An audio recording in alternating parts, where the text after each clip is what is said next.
Hello mga ka-trending, welcome back to ZK Trend. Don Bell quick getaway sa Batangas sa Casa Donato, a well-deserved break. Kahapon ay buong araw ang Don Bell na bumisita sa mga cinemas at public screenings ng mga fans for their movie Tayo sa Wakas sa Batangas. At dahil nasa Batangas ang Casa Donato, nagpunta nga ang team Tayo sa Wakas for quick getaway. At di lang yan, kasama pa nila si Piolo Pascual at kitang-kita dito na super saya nila habang nag-live sa Black App ni Derek Tati. At super feel at home pa si Belle sa Casa Donato. Sanay na si Belinda sa bahay ng jowa. At napasabi pa nga na may siblings and I play here. Malalang ayuda na galing mismo kay Belle.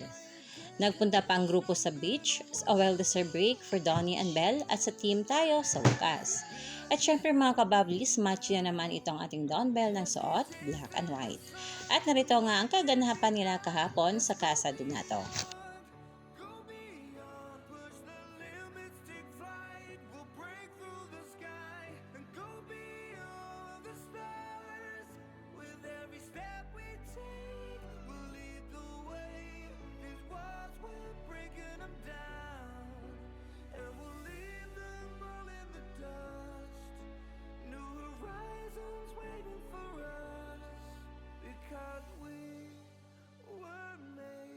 Go beyond.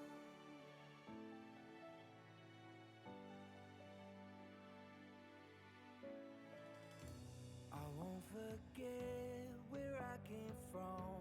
I'll use my past to build my future. Keep moving forwards, go beyond what they thought possible. If I fall,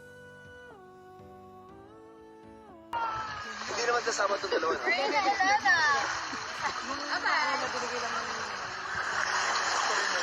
What have you done? Ooh. May ako na penguin. Ba't siya may fluffy?